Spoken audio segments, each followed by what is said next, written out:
Baik, selamat malam Bapak Ibu Saudara, anak-anak sekalian. Kita berjumpa kembali di kebaktian rumah tangga di malam hari ini dan tiba saatnya kita untuk membaca dan merenungkan firman Tuhan. Dan pembacaan perenungan firman Tuhan kita di malam hari ini diambil dari Roma pasal 5 ayat 12 sampai dengan ke-18. Silakan Bapak Ibu untuk menyiapkan Alkitab, menyiapkan bahan pembacaan kita dari Roma pasal 5 ayat 12 sampai dengan yang ke-18.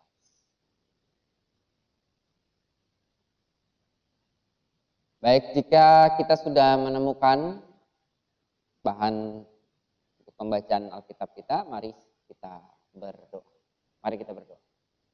Terima kasih Tuhan, kami kembali bisa menghayati persekutuan dalam kebaktian rumah tangga yang kami lakukan di tengah keluarga kami masing-masing.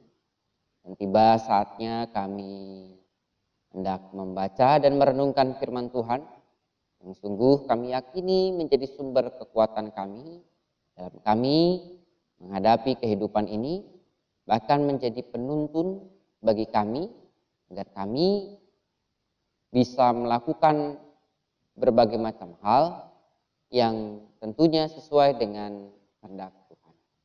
Untuk itu kami mohon pertolongan Tuhan di tengah keterbatasan kami, di tengah kelemahan kami, karena kami seringkali tidak mampu untuk memahami firman Tuhan.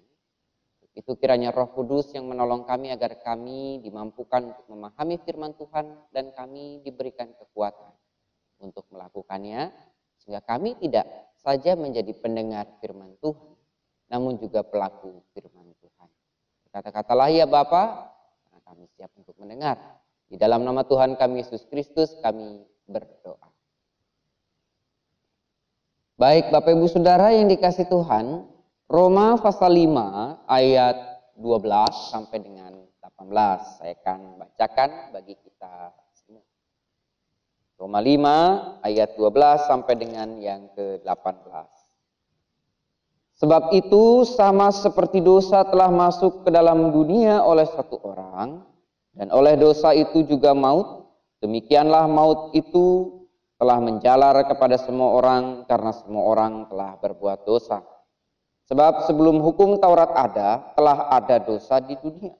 Tetapi dosa itu tidak diperhitungkan kalau tidak ada hukum Taurat. Sungguh pun demikian, maut telah berkuasa dari zaman Adam sampai kepada zaman Musa, juga atas mereka yang tidak berbuat dosa dengan cara yang sama seperti yang telah dibuat oleh Adam, yang adalah gambaran Dia yang akan datang. Tetapi karunia Allah tidaklah sama dengan pelanggaran Adam. Sebab jika karena pelanggaran satu orang, semua orang telah jatuh di dalam kuasa maut, jauh lebih besar lagi kasih karunia Allah dan karunia-Nya yang dilimpahkannya atas semua orang karena satu orang, yaitu Yesus Kristus. Dan kasih karunia tidak berimbangan dengan dosa satu orang. Sebab penghakiman atas satu pelanggaran itu telah mengakibatkan penghukuman. Tetapi penganugerahan karunia atas banyak pelanggaran itu mengakibatkan pembenaran. Sebab jika oleh dosa satu orang maut telah berkuasa oleh satu orang itu, maka lebih besar, saya ulangi, maka lebih benar lagi mereka yang telah menerima kelimpahan kasih karunia dan anugerah kebenaran akan hidup dan berkuasa oleh karena satu orang itu, yaitu Yesus Kristus. Sebab itu sama seperti oleh satu pelanggaran semua orang beroleh penghukuman, demikian pula oleh satu perbuatan kebenaran semua orang beroleh pembenaran untuk hidup. Demikian firman Tuhan. Baik, Bapak Ibu Saudara yang dikasih Tuhan, mungkin Bapak Ibu Saudara pernah ada dalam kondisi yang tertekan ataupun membutuhkan pertolongan. Kemudian ada sosok, ada orang yang menolong Bapak Ibu Saudara. Ya, jadi dalam situasi tertentu Nampaknya saya ataupun Bapak Ibu Saudara, waduh ini perlu ditolong orang nih. Siapa ya? Gitu ya. Karena kalau tidak ditolong orang, nggak mungkin saya bisa melakukan ini. Gitu ya. Kemudian datang, gitu ya. Kemudian sosok yang menolong kita itu hadir memberikan pertolongan dan menolong kita melewati bahkan melalui hal-hal yang menyulitkan kita. Jadi intinya kita ditolong.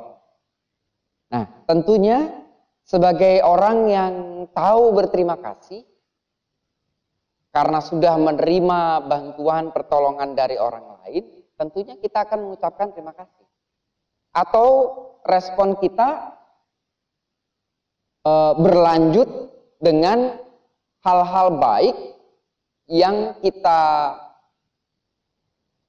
tampilkan, wujud nyatakan kepada orang yang menolong kita, karena kita merasakan hal yang sungguh membuat kita berterima kasih. Karena kalau tanpa sosok itu mungkin ya kita ataupun saya tidak bisa melewati ini. Tapi bersyukur, berterima kasih karena ada sosok orang tersebut, maka kita merespon hal tersebut dengan menyatakan perbuatan baik kita gitu kan, kepada orang lain ataupun kepada orang yang menolong kita. Nah, demikian juga tentang anugerah gitu ya. Tentang hal keselamatan. Ya. Sungguh kita meyakini dalam pemahaman iman Kristiani bahwa keselamatan itu merupakan anugerah pemberian kasih karunia dari Tuhan yang diberikan kepada kita. Kenapa? Karena kita tidak akan mungkin mencapai sisi keselamatan itu hanya dengan mengandalkan perbuatan-perbuatan baik kita.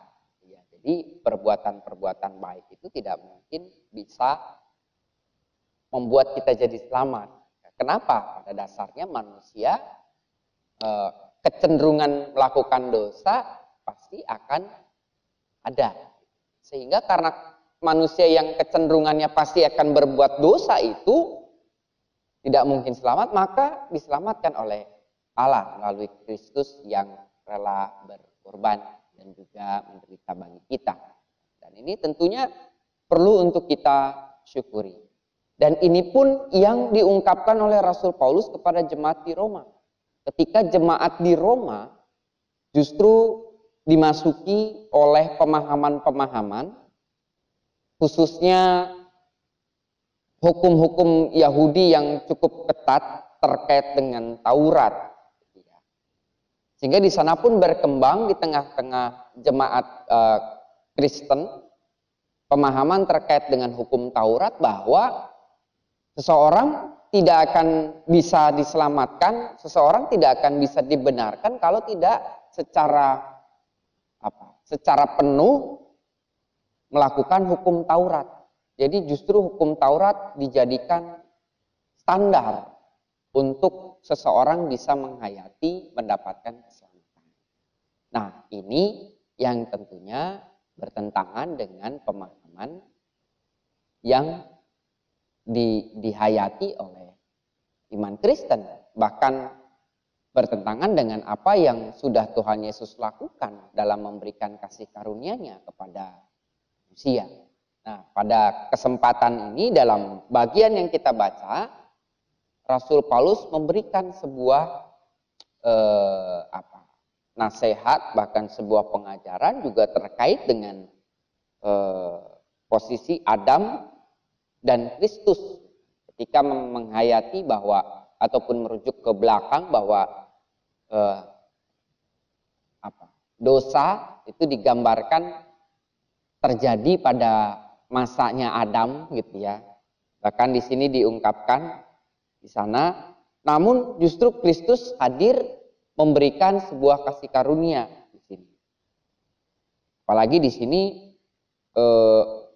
Rasul Paulus juga mengungkapkan terkait dengan kasih karunia Allah itu tidak sama dengan pelanggaran Adam.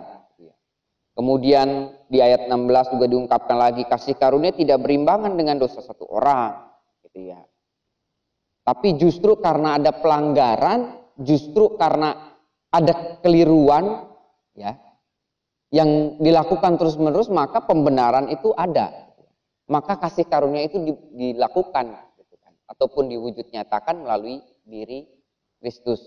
Apalagi di sini diungkapkan di ayat 17 gitu ya. Sebab jika oleh dosa satu orang maut telah berkuasa oleh satu orang itu, maka lebih benar lagi mereka yang telah menerima kelimpahan kasih karunia dan anugerah kebenaran akan hidup dan berkuasa oleh karena satu orang lah itu, yaitu Yesus Kristus. Jadi di sini digambarkan ya, karena Adam semua jadi berdosa gitu ya, seperti itu. Namun justru karena satu orang juga, Tuhan Yesus Kristus yang memberikan kasih karunia, maka semua juga senantiasa menerima kelimpahan dalam kasih karunia Tuhan. Ya, sehingga di sini diungkapkan juga di ayat 18, sama seperti oleh satu pelanggaran semua orang beroleh penghukuman, demikian pula oleh satu perbuatan kebenaran semua orang beroleh pembenaran untuk hidup. Karena ini pada dasarnya menggambarkan manusia kecenderungannya adalah melakukan pelanggaran, melakukan kesalahan. Maka tidak ada cara lain kecuali pemberian ataupun pembenaran yang Allah berikan melalui kasih karunia-Nya kepada manusia. Sehingga Rasul Paulus mau mengatakan bahwa bukan karena seseorang melakukan hukum Taurat justru oleh karena itu dia diselamatkan, bukan. Tapi justru keselamatan itu merupakan kasih karunia.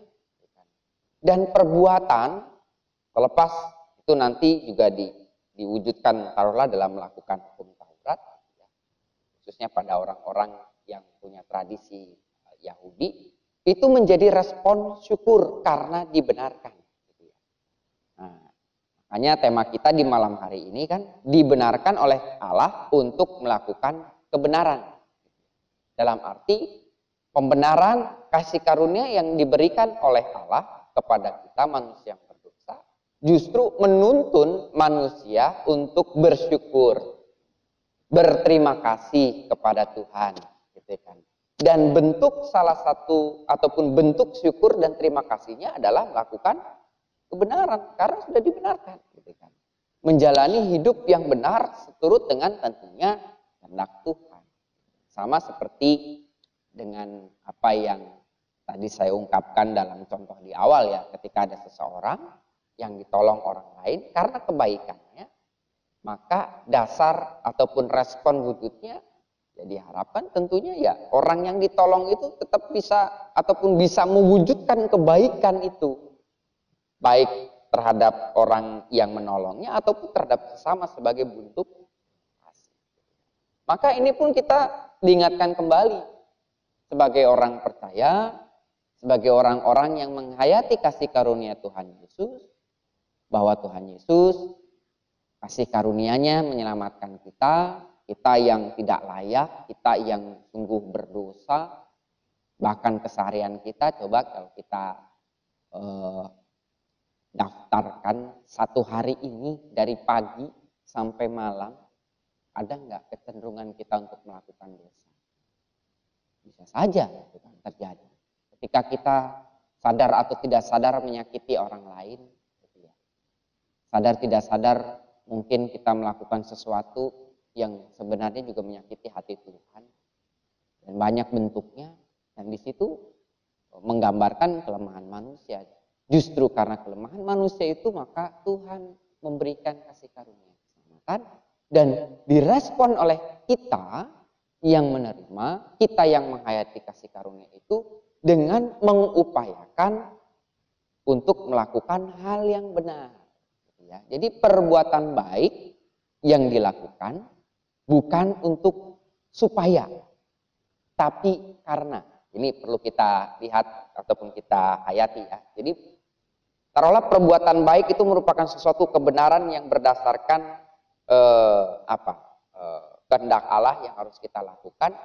Jadi rumusnya adalah perbuatan baik dilakukan bukan supaya, gitu ya. Misalnya perbuatan baik, saya melakukan hal yang benar supaya misalnya saya selamat, atau saya dipuji orang, atau saya supaya begini-begini, gitu kan, seperti itu. Bukan. Tapi justru perbuatan baik ataupun hal kebenaran yang baik yang kita lakukan dilakukan karena apa? Karena Tuhan Yesus telah menyelamatkan kita. Karena Tuhan Yesus memberikan kasih karunia. Karena Tuhan Yesus masih menganggap kita walaupun kita kecenderungannya terus saja berbuat dosa, gitu ya. Jadi kita diajak justru karena Tuhan sudah memberikan berbagai macam, bahkan membenarkan kita diajak dan dituntun untuk terus menghayati kehidupan yang benar. Melakukan yang benar.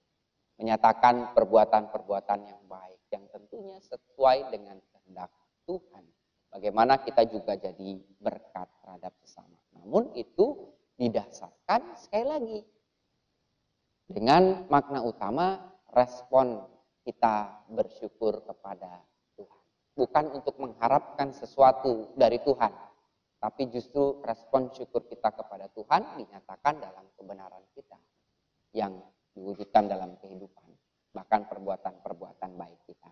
Nah, sehingga bagaimana kita bisa menyatakan itu dalam kehidupan kita, Bapak Ibu Saudara? Yang pertama yang perlu kita hayati, ya kita harus memahami benar untuk kita bisa menimbulkan rasa syukur itu, ya. Bahwa sekali lagi, kalau kita hanya mengandalkan kekuatan akal pikiran kita untuk mencapai dan menghayati keselamatan, maka tidak akan mungkin. Tapi posisikanlah kita sebagai orang-orang yang benar-benar kalau tanpa Tuhan itu, kalau tanpa perbuatan Kristus yang luar biasa kita tidak bisa apa-apa. Maka di situ akan muncul rasa syukur, muncul rasa terima kasih. Kenapa? Karena Tuhan sudah melakukan tindakan itu terlebih dahulu. Dan tinggal kita meresponnya. Bagaimana hal baik, hal yang benar itu pun kita lakukan untuk kita juga bisa menjadi saksi bagi banyak orang. Agar kita juga bisa menjadi berkat bagi banyak orang. Dan dasarnya adalah syukur. Karena Tuhan membenarkan kita, maka kita melakukan hal yang benar. Nah, dalam kondisi pada saat ini tentunya ada banyak tantangan yang harus kita hadapi. Ada banyak hal yang harus kita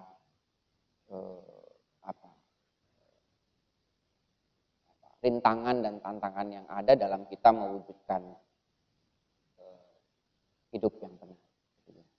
Bahkan terkadang kecenderungan untuk berbuat dosa itu pun muncul lagi. Bicara kecenderungan melakukan kehidupan berdosa, jangan jauh-jauh bicara karakter kehidupan aja. Karakter kita masing-masing. Kita perlu lihat kecenderungan kita yang mungkin temperamen, kecenderungan kita yang mungkin sering berpikiran negatif terhadap orang lain, gitu ya. Kecenderungan kita yang mungkin bicaranya bisa saja menyakiti orang lain, gitu kan. Nah itu kan berarti kan harus dilihat terlebih dahulu. Benar nggak saya dalam melakukan itu? Nah kalau kita menghayati pembenaran yang Tuhan berikan kepada kita, maka kita akan dituntun untuk melihat bagaimana kehidupan saya, bagaimana pemikiran saya, bagaimana kata-kata saya, bagaimana tindakan saya. Apakah saya sudah benar-benar mengupayakan untuk melakukan hal yang benar seturut dengan firman Tuhan ketika bicara mengasihi sesama. Mengasihi sesama tidak akan bisa terjadi kalau pikiran kita sudah dimulai dengan hal-hal negatif dan hal-hal yang mungkin kotor. Nah, namun kita diajak, kalau kita bersyukur Tuhan sudah melakukan banyak hal dalam kehidupan kita, ya kita upayakan bagaimana melakukan hal yang baik, menjadi berkat bagi banyak orang. Dan upaya untuk merespon kasih karunia Tuhan itu berlaku seumur hidup. Bicara taruhlah bentuk rasa syukur itu juga menghayati pertobatan yang terus-menerus itu ya berlaku seumur hidup dalam setiap proses bagaimana kita untuk bisa, kalau kata Rasul Paulus di dalam surat yang lain juga menjadi sempurna seperti Kristus. Kapan kita menjadi sempurna gitu ya? Dibilang, "Waduh Pak, kan judulnya kan manusia nggak sempurna. Bagaimana kita untuk menjadi sempurna?" Berarti kan kesempurnaan itu adalah proses terus menerus yang terus diupayakan untuk menjadi seperti Kristus. Kenapa? Karena Tuhan menolong kita. Karena Tuhan telah terlebih dahulu melakukan hal yang baik dalam kehidupan kita. Kita diajak untuk menyatakan kebenaran, menyatakan hal yang baik, berdampak, menjadi berkat, khususnya dalam situasi kondisi sulit pada saat ini. Gitu ya.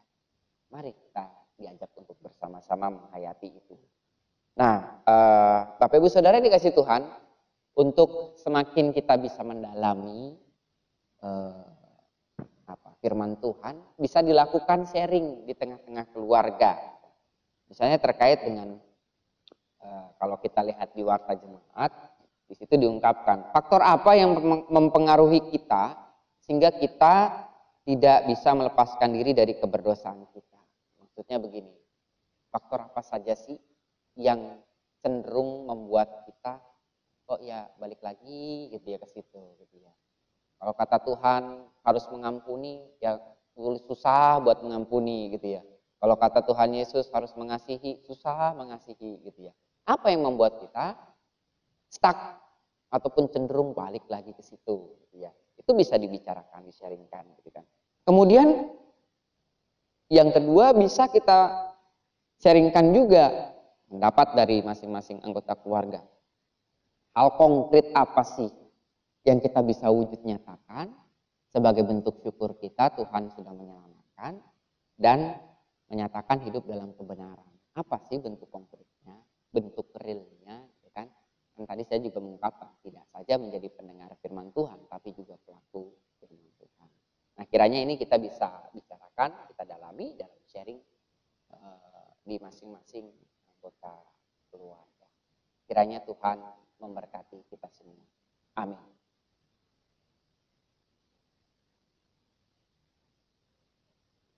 Mari Bapak Ibu Saudara kita bersatu diri di dalam doa. Bapa yang penuh kasih, kami bersyukur kami telah mendengarkan firman Tuhan yang menuntun kami.